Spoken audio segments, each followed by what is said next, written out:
I am Joshua, 36 years old, and tonight my brother handed me a mop bucket application in front of my 12-year-old daughter. Before I tell you about the moment I shattered his entire world and watched his face turn the color of ash, let me know where you are watching from in the comments. I love seeing how far these stories travel. It started like every other Sunday dinner at my parents' house in the suburbs of Chicago. A ritual of humiliation disguised as family bonding. I pulled my 10-year-old Honda Civic up to the curb, parking 3 houses down. I did this partly because the starter motor makes a grinding noise that sounds like a dying cat, but mostly because I didn't want my car seen next to Caleb's brand new leased BMW X5.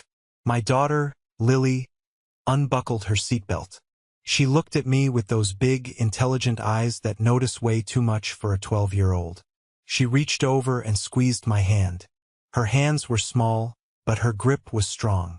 Distinct smell of pot roast and judgment hit me the second I opened the front door. My mother, Susan, was in the kitchen.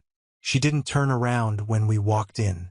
She just shouted over the noise of the oven fan. "Wipe your feet, Joshua.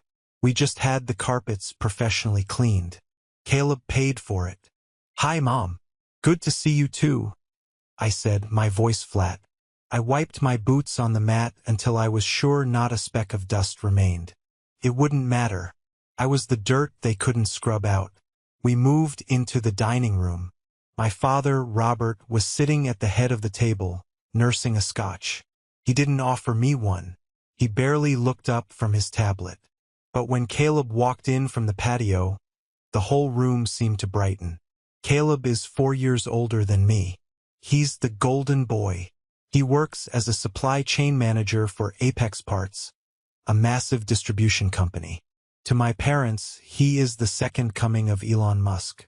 To me, he's the guy who used to steal money from Mom's purse and blame it on me. "Josh," Caleb boomed, slapping me on the back hard enough to sting. "Glad you made it. I wasn't sure if that heap of junk you drive would survive the trip." "It runs fine, Caleb," I said, pulling out a chair for Lily. "Runs fine? It sounds like a lawnmower having a panic attack." Caleb laughed. My parents joined in, a chorus of chuckles that felt like sandpaper on my skin. We sat down. The table was set with the good china, the plates we were never allowed to touch as kids. Clearly, this dinner was a celebration for Caleb. It always was. So, my father started, slicing into the roast beef. "Caleb tells us he's in line for another promotion. Director of Operations. It's practically a done deal, Dad," Caleb said, winking at his wife, Elena. Elena smirked, taking a sip of red wine.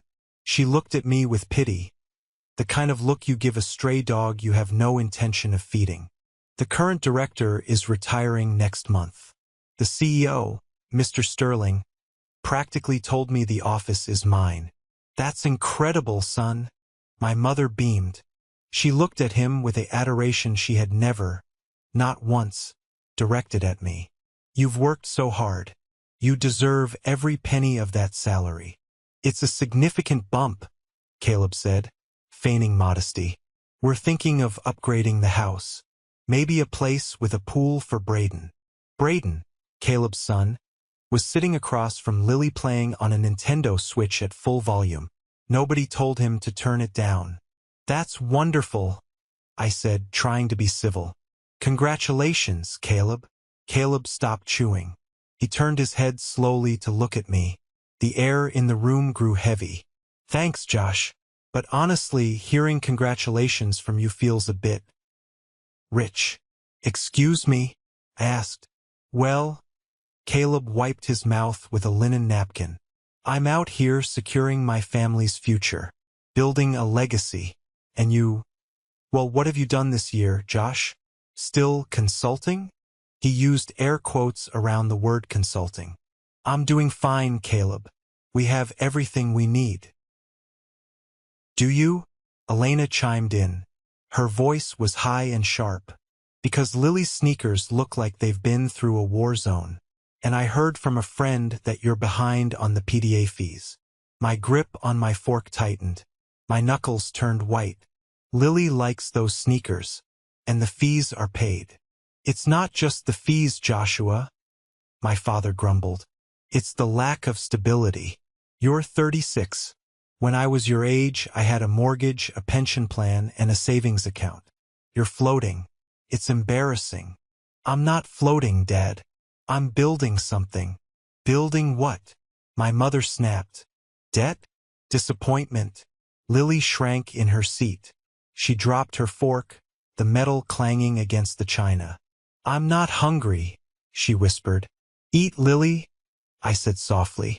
It's okay. No, it's not okay, Caleb interrupted. He reached under his chair and pulled out a briefcase.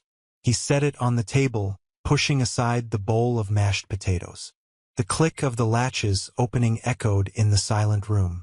He pulled out a single sheet of paper. It was folded in thirds. He slid it across the mahogany table toward me. It stopped right next to my water glass. I'm just worried about you and Jordan. Sorry, I mean Lily, Caleb said. He didn't even care enough to remember my daughter's name correctly.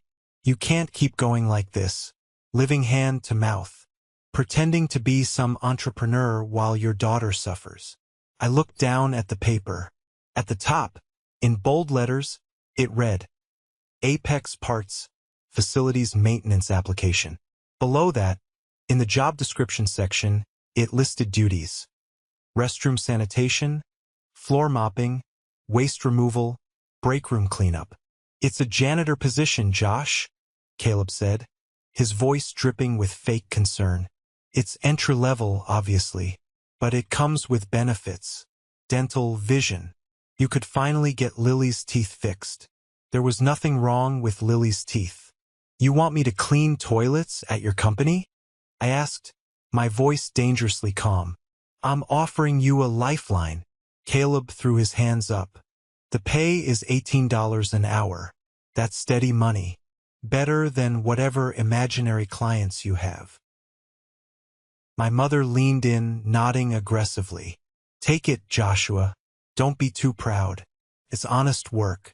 Maybe you can finally start contributing to a college fund instead of expecting us to bail you out when you crash. Bail me out. I looked at her. I haven't asked you for a dime in 8 years. Only because you know the answer would be no, my father muttered. She's right. You're pretty useless as a provider. At least this way you'd have a uniform. Yeah, really useless, my mother echoed. I looked around the table. My parents were sneering.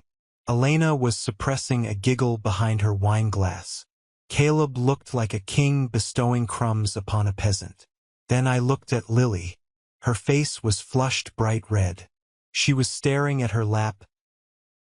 To understand why I didn't flip the table right then and there, you have to understand the history. You have to understand the cold, hard knot of grief and resentment that had been sitting in my stomach for 8 years. Growing up, it was always Caleb. Caleb the football star. Caleb the honor student. I was just Joshua, the quiet one. The one who liked computers and logistics and numbers. My parents didn't understand numbers, so they didn't understand me. But the real break happened 8 years ago. I was 28. I had just lost my wife, Sarah, to a sudden aneurysm. 1 minute she was laughing at a TV show, and the next she was gone. Lily was 4 years old. I was a broken man. I was working a mid-level dispatch job that barely covered rent, and suddenly I was a single father with a funeral to pay for. I didn't have life insurance on Sarah. We were young, we thought we had time. I was short $5,000 for the burial expenses. I went to my parents. I sat in this exact living room, my eyes swollen from crying, holding a 4-year-old Lily who kept asking where Mommy was. We can't help you, Joshua, my father had said, not even looking up from his newspaper. Dad, please, I begged. It's for Sarah. I just need to bury her with dignity. I'll pay you back. I'll sign a contract. Anything. Our liquid assets are tied up, my mother explained, sipping her tea. We just helped Caleb put a down payment on his condo. We can't extend ourselves any further. Caleb makes 3 times what I make. I cried out. He doesn't need help. I need to bury my wife. Lower your voice, my father snapped. Financial irresponsibility is not our problem to solve. Maybe if you had worked harder, you'd have savings. Ask the state for help. They have programs for people like you, people like me, the poor, the failures. I left that day and never asked them for another cent. I sold my car. I sold my wedding ring. I took out predatory loans. I buried my wife, and I promised Lily that night, as she slept in a bed we might lose, that I would never, ever be helpless again. That anger became my fuel. I didn't sleep for 3 years. I worked my dispatch job during the day, and at night I taught myself everything there was to know about global logistics and supply chain algorithms. I saw inefficiencies that big companies like Apex Parts were too bloated to notice. I started a small consulting firm from my kitchen table. I called it Titanium Logistics. For the first 2 years, it was just me and a laptop. I ate ramen so Lily could have fresh fruit. I wore clothes from Goodwill so Lily could have new school uniforms. Then I landed a contract with a mid-sized shipping firm. My algorithm saved them $2 million in 6 months. Word got out. Then came the crypto boom. I wasn't a gambler, but I understood patterns. I took my first big commission check, $50,000, and invested it in a specific blockchain project I had been researching. 3 months later, that $50,000 turned into $4 million. Most people would have bought a Ferrari. I didn't. I reinvested 90% of it back into Titanium Logistics. I bought warehouses. I bought trucks. I hired the best minds in the industry. By the time I was 35, Titanium Logistics was a ghost giant. We didn't have a flashy headquarters. We were the back-end infrastructure for half the e-commerce shipping in the Midwest. My personal net worth had crossed into the 8 figures, but I kept it a secret, especially from my family. Why? Because I knew them. I knew if they found out, the people like you comments would stop, and the hands would come out. They would want loans. They would want investments. They would try to take credit for my success. I wanted to know if they could ever love me without the money. I wanted to see if they would ever treat me with respect just because I was their son, not because I was a bank. For 8 years, I drove that beat-up Honda. I wore jeans and flannel shirts. I let them believe I was scraping by as a freelancer. And for 8 years, they treated me like dirt. Which brings us back to the dinner table. While Caleb was glaring at me, my phone buzzed in my pocket. I knew who it was without looking. It was Mason, my attorney and the only person outside of my company who knew the full extent of my wealth. I slid my phone out under the table. Message from Mason. The ink is dry. The acquisition is official as of 5 p.m. today. You now own 51% of Apex Parts. Do you want to issue the press release? I stared at the screen. The timing was almost poetic. Apex Parts. Caleb's company. The company where he was a mid-level manager acting like a god. The company where he just tried to hire me as a janitor. I had been buying up stock for 6 months. Not out of revenge, originally. Apex was a good company with terrible leadership. It was a smart investment. But as Caleb's arrogance grew over the months, the purchase became personal. I typed back, hold the press release.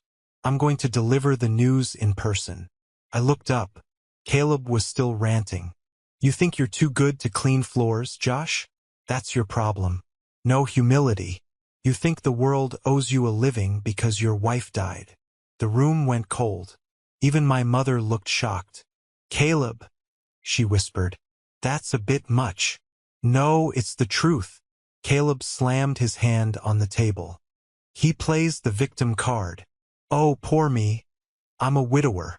It's been 8 years. Get over it and get a job. That was the second snap. The final one. I looked at Lily. She was crying openly now, shaking. I put my hand on her shoulder. It's okay, baby. We're leaving soon. Not until you take that application, my father said, pointing a shaking finger at me. I will not have a son of mine living on welfare while his brother offers him a career. I don't live on welfare, Dad, I said, my voice rising. And Caleb isn't offering me a career. He's offering me a humiliation. Same difference to a beggar, Elena laughed. I stood up. I didn't rush. I stood up slowly, straightening my flannel shirt. I looked at the man I had called brother for 36 years.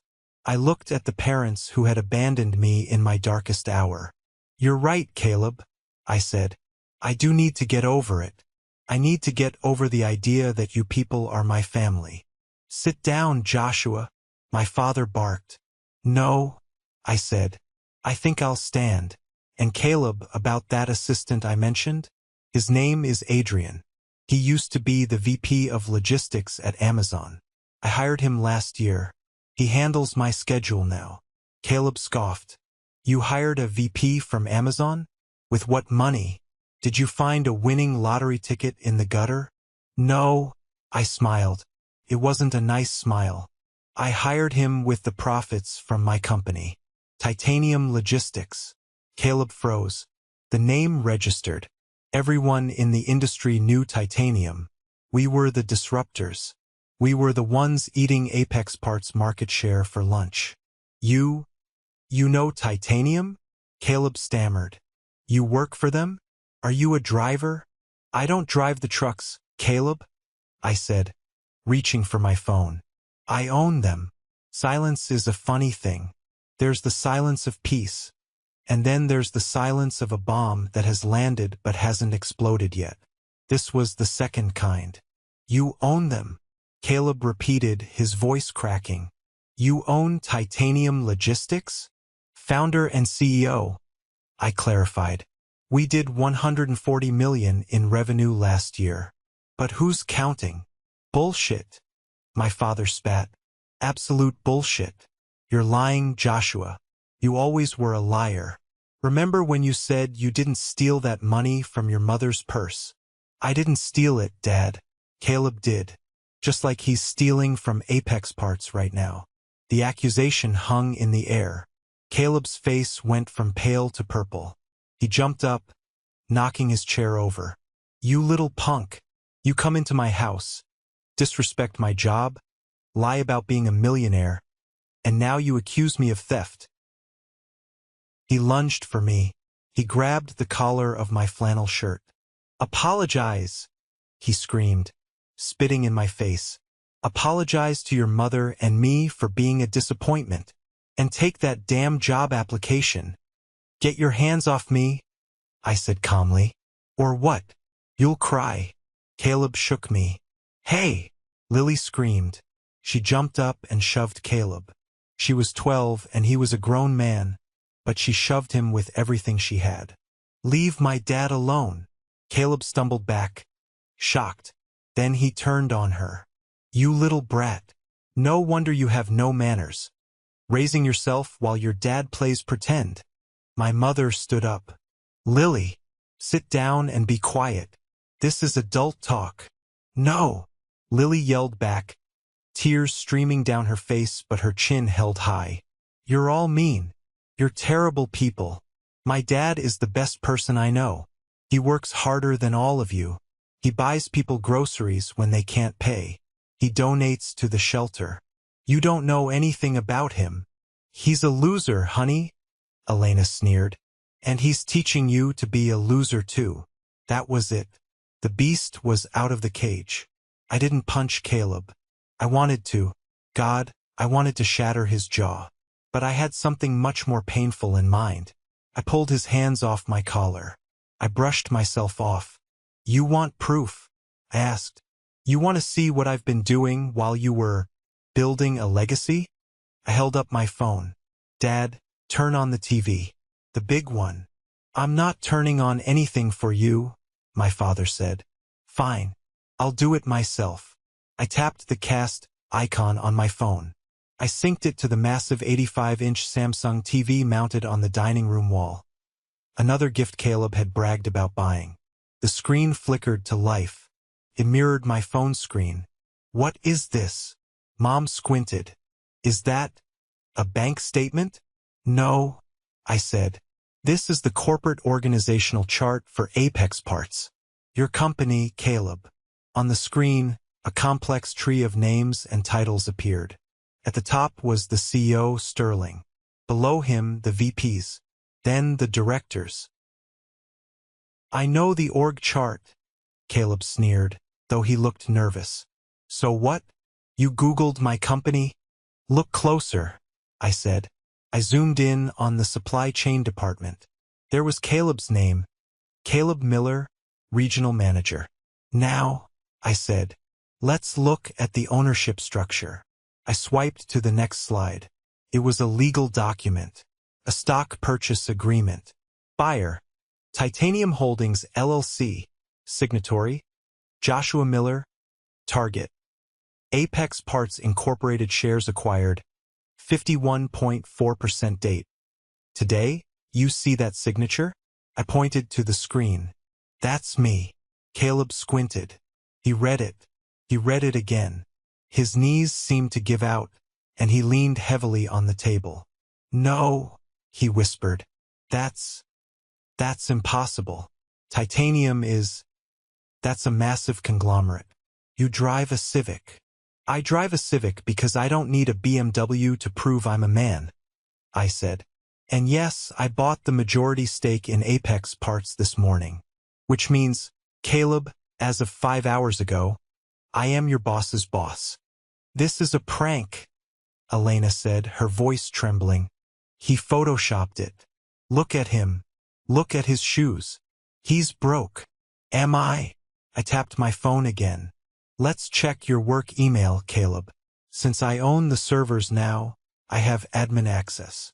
You can't do that. That's illegal, Caleb shrieked. He lunged for the remote to turn off the TV, but I blocked him. It's not illegal. It's a company audit, I said, cold as ice. I pulled up a folder labeled Invoices Vendor B.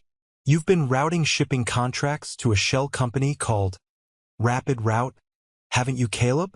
I asked, charging Apex 20% above market rate and pocketing the difference. I've been tracking the discrepancies for months. I just didn't know it was you until I bought the place. The screen showed a series of emails between Caleb and a dummy account, discussing how to hide the kickbacks.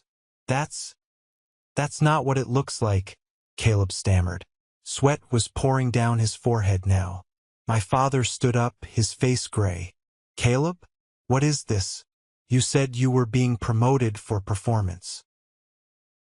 I am, Caleb yelled. Joshua is hacking me. He's faking it. I'm not hacking you, Caleb. I'm firing you. The words hung there. I'm firing you. You can't fire me, Caleb laughed nervously. Mr. Sterling loves me. He won't let you. Mr. Sterling works for me now, I said. And speaking of Sterling, my phone rang. The caller ID on the big screen flashed. Warren Sterling, CEO. I looked at Caleb. You want to answer that? Or should I? The ringing of the phone was deafening in the silent dining room. Ring, ring, ring. Caleb looked at the screen like it was a rattlesnake. He didn't move. Answer it, Caleb, I said softly. Tell him about the janitor job. Maybe he needs one too. Caleb's hand shook as he reached for his own phone. But my phone was the one connected to the system. I swiped accept and put it on speaker. Joshua. Sterling's voice boomed through the expensive surround sound speakers Caleb had installed. Joshua, are you there? I've been trying to reach you all afternoon. The board is in a panic. My parents looked at the speakers, then at me, then back at the speakers. Their world was tilting on its axis. The voice of the CEO, the man Caleb spoke of like a deity, was calling their useless son by his first name, and he sounded scared. I'm here, Warren, I said, leaning back against the sideboard. I'm having dinner with one of your employees, Caleb Miller. You know him? There was a pause on the line. A long, uncomfortable pause. Caleb Miller. Sterling hesitated. Regional supply chain? Yes. Is everything all right? I know he's your brother, Joshua, but looking at these audit reports you sent over, it's not good.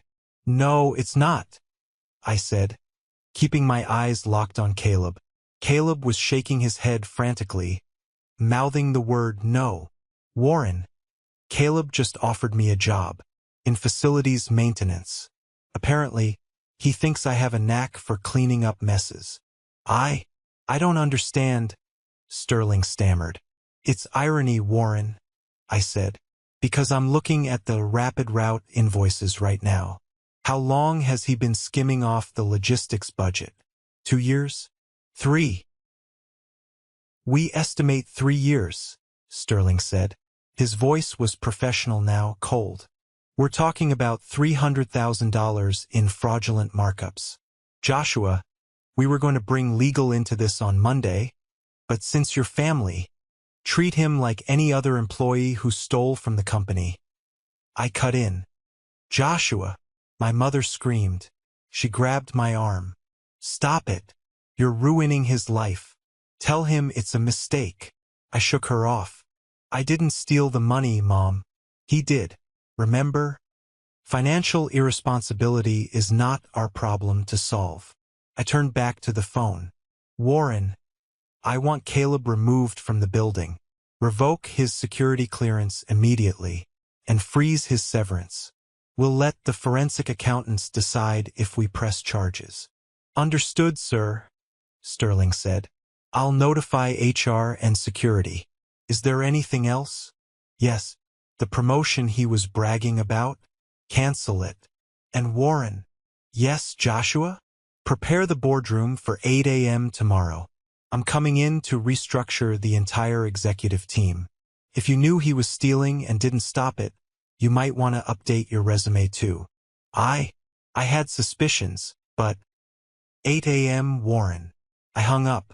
The silence returned, but this time it was heavy, suffocating. It was the sound of an empire collapsing. Caleb slumped into his chair. He put his head in his hands. Elena was sobbing quietly. You bastard, Caleb whispered.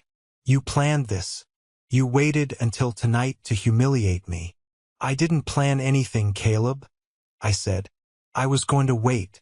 I was going to give you a chance to come clean, maybe let you resign with dignity in a few months. I was going to protect you, because despite everything, you're my brother. I picked up the janitor application from the table and held it up. But then you gave me this. You wanted to shame me in front of my daughter. You wanted to make yourself feel big by making me look small. You did this to yourself. He has children, Joshua, my father yelled. He has a mortgage. How is he going to pay for this house? For Braden's school. Maybe he can get a job as a janitor, I suggested. I hear Apex is hiring. Benefits are great. Dental is included. You are heartless, my mother cried. We are your family. How can you destroy us like this? Destroy you? I laughed. A bitter, hollow sound. Mom, you watched me drown for 8 years. You watched your granddaughter wear thrift store clothes and never once offered to buy her a warm coat. You called me useless an hour ago. You don't care about me. You only care about the money. Well, now I have the money. Does that mean you love me now? She opened her mouth to speak, but no words came out. The truth was written all over her face. Yes, if they had known, they would have loved me. And that was the tragedy. The atmosphere in the room was toxic. I needed to get out. I needed fresh air. Come on, Lily, I said, extending my hand to my daughter. We're leaving. Lily stood up. She looked at her grandparents, then at her Uncle Caleb, who was now weeping softly into the tablecloth. She didn't say goodbye. She just took my hand. Wait. Caleb stood up, stumbling. Josh, please. Don't do this. I'll apologize. I'm sorry. Okay. I'm sorry I was a jerk. Just don't fire me. Please. I have debts. The car, the house.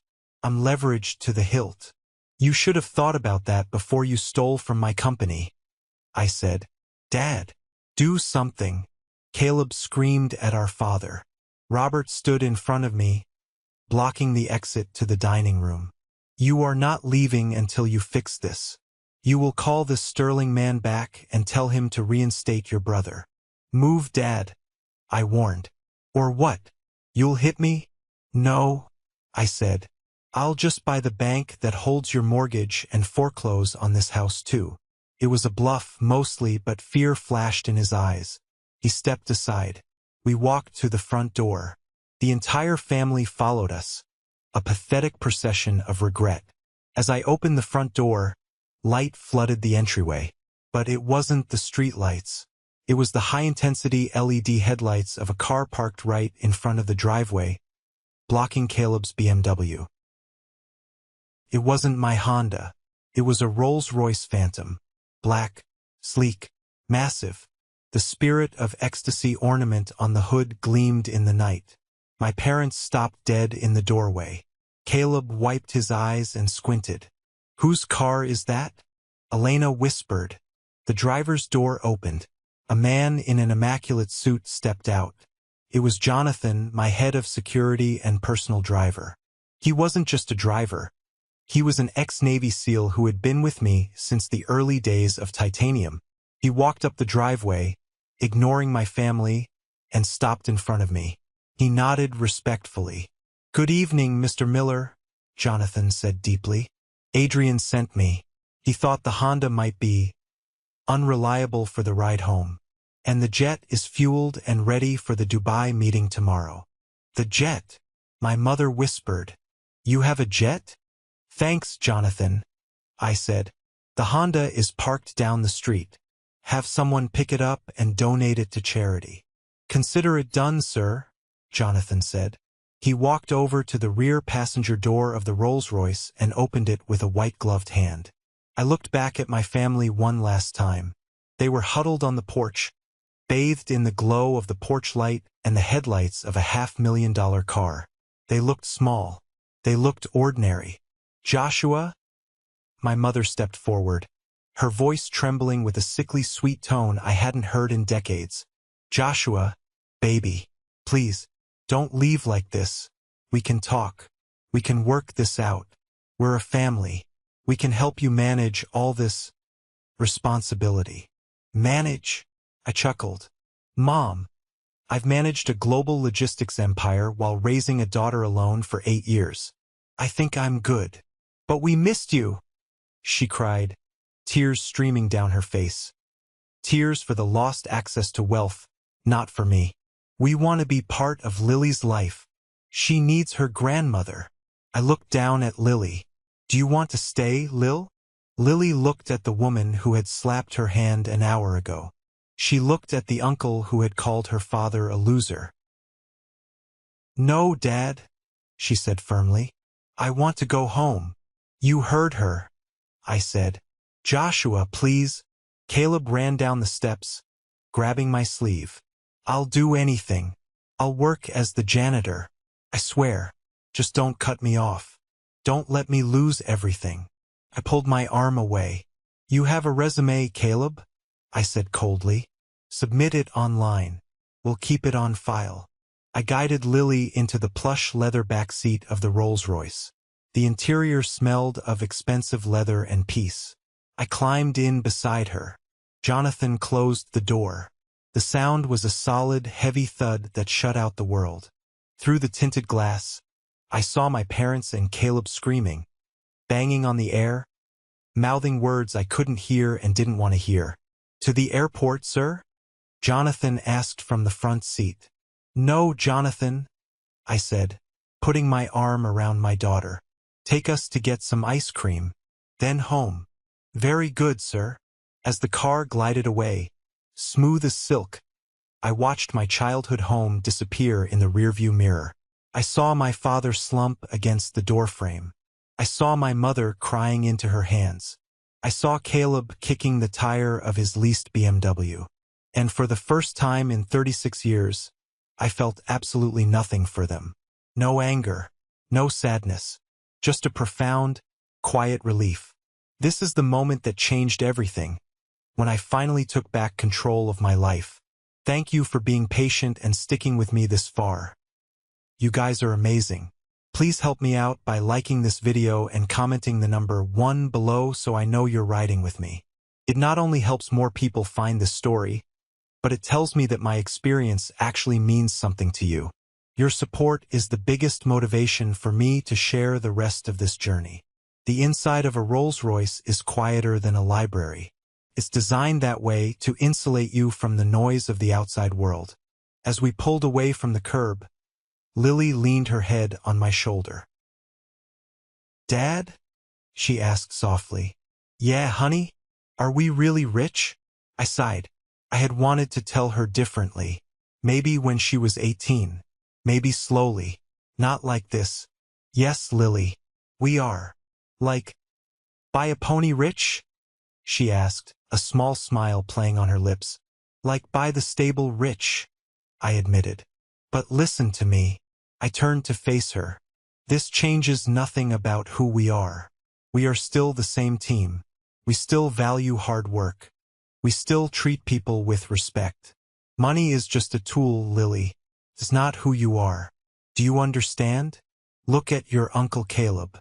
He thought money made him better than everyone. And look where he is now." "He's crying on the porch," Lily said. "Exactly. Never be like that." "I won't," she promised. Then she paused. "But can we get a new house? The apartment has weird bugs." I laughed. A real, genuine laugh that released the tension in my chest. "Yes, we can get a new house. No bugs allowed." My phone started blowing up. Text messages. Calls. "Mom, Joshua, please answer. We love you. Dad, you can't do this to your brother. It's unchristian. Caleb, Josh, I'm sorry. I'm so sorry.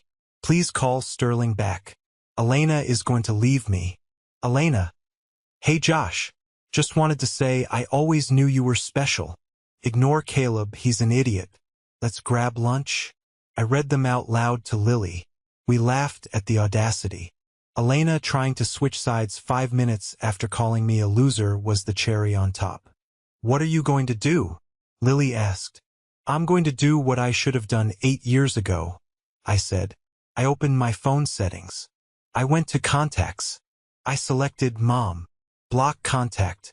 I selected Dad. Block contact. I selected Caleb. Block contact. I selected Elena. Block contact. "Jonathan," I said to the front. "Yes, sir? I need you to change my number tomorrow and hire a private security detail for Lily's school. I don't want any relatives trying to pick her up." "Already arranged, sir. 2 agents will be stationed at the school starting Monday morning." We stopped at a Dairy Queen. It was absurd, a $500,000 car in the drive-thru of a Dairy Queen. People were staring, taking pictures. I didn't care. I bought Lily a large Blizzard with extra Oreos. I got one for myself. We sat in the parking lot, eating ice cream in the back of the most luxurious car in the world, watching the traffic go by. "Dad." "Yeah. Did you really buy Uncle Caleb's company?" "I did." "Are you really going to fire him?" I thought about it. I thought about the mercy my mother talked about. I thought about family. Then I thought about the janitor application. I thought about the way he made Lily cry. "I'm not just going to fire him, Lily," I said. "I'm going to make sure he understands what it feels like to be powerless." The next morning, the sun rose, but for Caleb, it was the beginning of a long, dark winter. I arrived at Apex Parts at 7:45 a.m. I wasn't wearing my flannel. I was wearing a bespoke Tom Ford suit. I walked through the lobby. The security guards, who had been briefed, snapped to attention. "Good morning, Mr. Miller," they said. I took the elevator to the top floor, the executive suite. Sterling was waiting for me in the boardroom. He looked like he hadn't slept. The entire executive team was there, looking terrified. "Gentlemen," I said, taking the seat at the head of the table, "let's get to work." At 9 a.m., Caleb's keycard didn't work. At 9:05 a.m., Security escorted him to his desk with a cardboard box. At 9:15 a.m., the entire floor watched as he packed his personal belongings. He tried to make a scene. He screamed that his brother owned the company. "Yes, he does," the security guard, a man Caleb had likely ignored for 10 years, said calmly. "And his strict orders were that you are trespassing. You have 5 minutes. I watched it all on the security feed from my office. It wasn't joy I felt. It was justice." I picked up the phone and called my lawyer, Mason. "Mason, initiate the foreclosure proceedings on the properties linked to the Miller Family Trust. If they missed a single payment, take the house." "Joshua," Mason warned, "that's aggressive. That's your parents' home." "They told me to ask the state for help," I said, spinning in my leather chair. "I'm sure the state has housing programs for people like them." I hung up. The cord was cut. The bridge was burned. And as I looked out over the city skyline, I finally felt free. Time is a funny thing. When you're suffering, a single day feels like a decade. But when you're finally free, when you're winning, a year blinks by in a heartbeat. It has been exactly 12 months since I walked out of my parents' house and left them standing in the exhaust fumes of my Rolls-Royce. 12 months since I bought Apex parts and fired my own brother.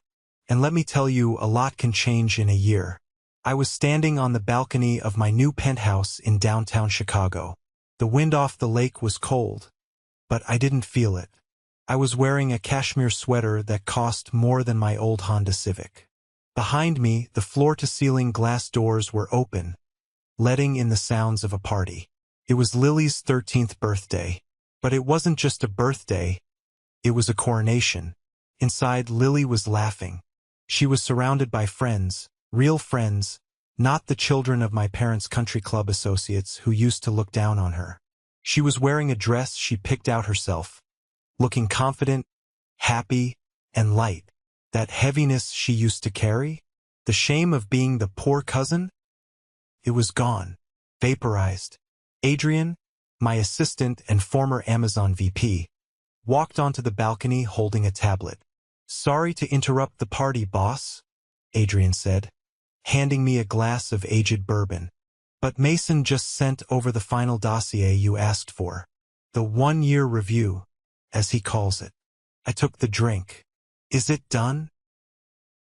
"It's done," Adrian nodded. "Do you want to hear the highlights? Or do you want to read the grim details yourself?" "Read it to me," I said, looking out at the city lights. "I want to hear it out loud. This brings us to the karma. You see, when I cut my family off, I didn't just stop giving them money. I stopped giving them my silence. I stopped protecting them from the consequences of their own stupidity." "Let's start with Caleb," Adrian said, scrolling down. After security escorted him out of Apex Parts that morning, he tried to play the victim. He went to 3 different competitors looking for a director-level position. He walked in cocky, thinking his experience at Apex made him a hot commodity. "And," I took a sip, "and nobody would touch him," Adrian smirked. "Word travels fast in logistics. They knew he was fired for financial irregularities. You didn't even have to sue him, Joshua. The industry blacklisted him. He's radioactive." I remembered the look on Caleb's face when he handed me that janitor application. "Get a steady job," he had said.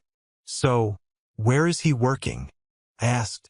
"Well, after 6 months of unemployment, the bills started piling up.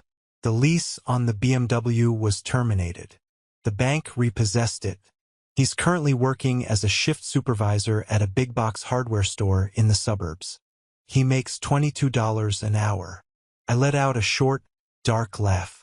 $4 more than the janitor job he offered me. Good for him. "It gets worse," Adrian continued. "Elena filed for divorce 3 months ago. Turns out her love for Caleb was directly tied to his paycheck. She took full custody of Braden. She cited financial instability and emotional volatility in the court papers. Caleb is living in a studio apartment above a garage. He sees his son every other weekend, if he can afford the gas money. I felt a twinge in my chest. Not regret. Pity. It was pathetic. Caleb had built his entire identity on being the golden boy, the success story. Strip away the money, and he was nothing. A hollow shell of a man stocking shelves and eating frozen dinners alone. And the parents? I asked.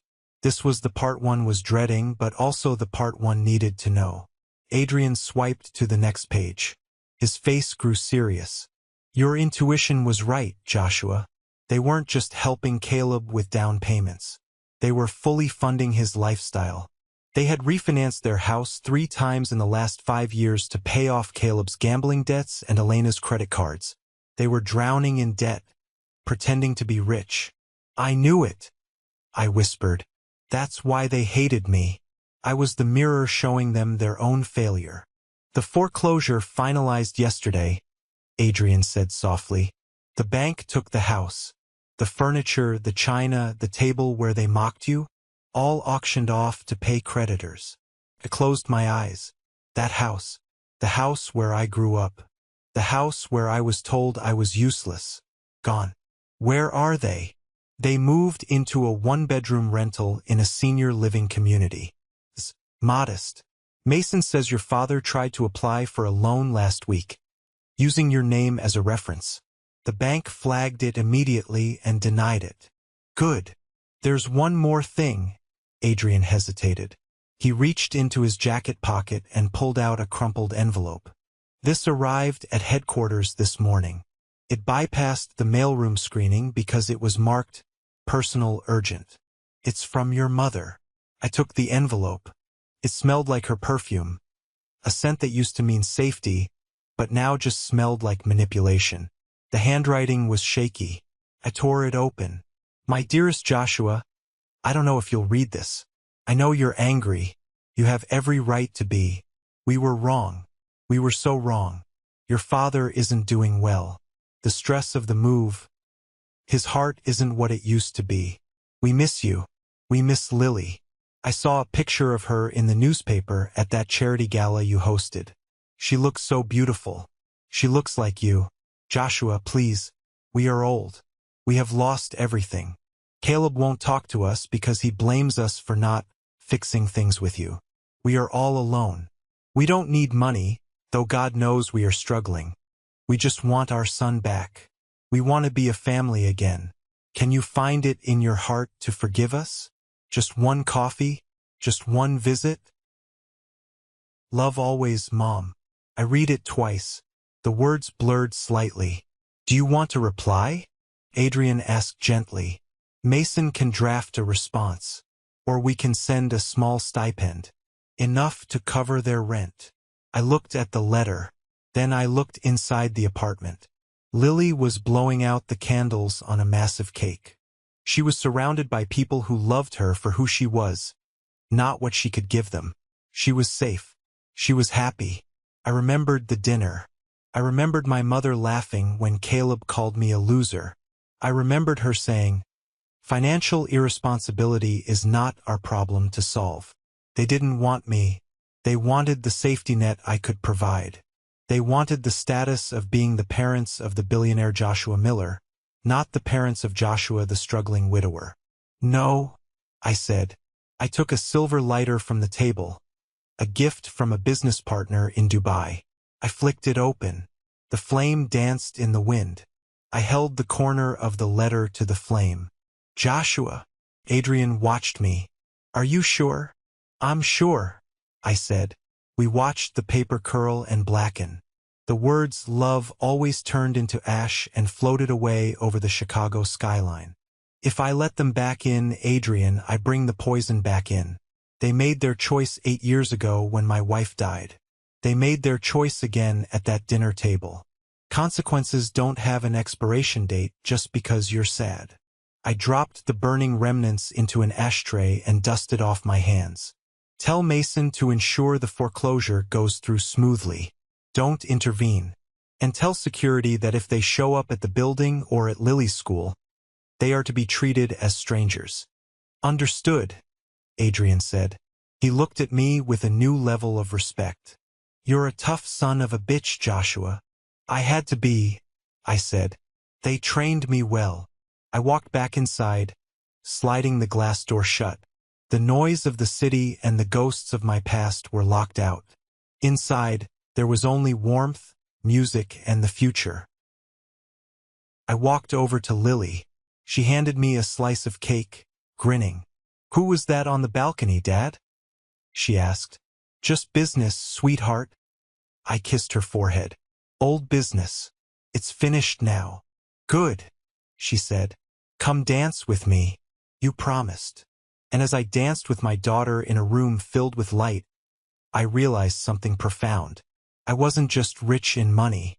I was rich in peace. And that was something Caleb and my parents would never, ever have. You know, people often ask me, "Joshua, don't you feel guilty?" They see the headlines. Logistics tycoon estranged from destitute family. They see the paparazzi photos of my parents looking frail, or Caleb scanning groceries. And they judge. They think, he has billions. Why can't he just write them a check? Why can't he just be the bigger man? I used to ask myself that too. In the quiet moments of the night, guilt would try to creep in. It's hard to unprogram 30 years of conditioning. It's hard to stop wanting your mother's love. But then I look at the facts. I didn't ruin Caleb's life. He ruined it by stealing, by being arrogant, by treating people like dirt. I didn't ruin my parents' retirement. They ruined it by funding a lie, by betting on the wrong horse, by valuing appearances over substance. I simply stopped catching them when they fell. 3 years have passed since that dinner. Titanium Logistics is now the largest supply chain firm in North America. I cover magazines. I speak at conferences. But my favorite job is still being a dad. Lily is 15 now. She's brilliant. She's kind. And most importantly, she takes no nonsense from anyone. Last week, we were driving past a park in the new Lamborghini because why not? And we saw a man yelling at a waiter at an outdoor cafe. The man was red-faced, entitled, demanding special treatment. Lily watched him for a second, then shook her head. "He acts just like Uncle Caleb used to," she said. "He does," I agreed. "I feel sorry for him," she said. "Why?" I asked, surprised. "Because he thinks being loud makes him important," she said. "He doesn't know that real power is quiet." I smiled. That was it. That was the victory. My daughter had learned the lesson that took me 30 years to figure out. I pulled the car over. I turned to her. "Lily," I said, "I want you to remember something. We have money now. We have a lot of it. But if tomorrow all of this disappeared, if the cars, the houses, the company all vanished, would we still be okay?" She looked at me, confused for a second. Then she smiled. "Yeah, Dad, we were okay in the Honda. We'd be okay again." "Exactly. Because we have each other. And we have our self-respect. Nobody can take that from you unless you hand it to them." I started the engine again. The engine roared, a sound of pure power. We haven't seen my family in 3 years. I heard through the grapevine that Caleb moved to another state, trying to outrun his reputation. My parents are still in that small apartment. I set up a small, anonymous trust that pays for their medical insurance because I'm not a monster, but they will never know it came from me. They think it's a government program. The irony is sweet. I finally stopped waiting for their apology. I realized that an apology from them would be a transaction, not a realization. They would apologize to get access to the bank account, not to my heart. And I don't need false love. I have the real thing. I have a team of employees who respect me because I treat them well. I have friends who knew me when I was broke and stuck by me. I have a daughter who looks at me with pride. I am the architect of my own life now. I built it from the ashes of their rejection. Every brick was laid with hard work. Every window was polished with resilience. And the foundation is the truth. The truth is, sometimes you have to lose your family to find yourself. The truth is, No is a complete sentence. The truth is, you are not defined by the people who couldn't love you. You are defined by how you love yourself. As we drove off into the sunset, cliché, I know, but it really was a beautiful sunset. I felt a sense of completion. The story of the boy who was useless was over. The story of the man who is unstoppable had just begun. Wow. Just telling that story again brings up so many emotions. My hands are actually shaking a little bit.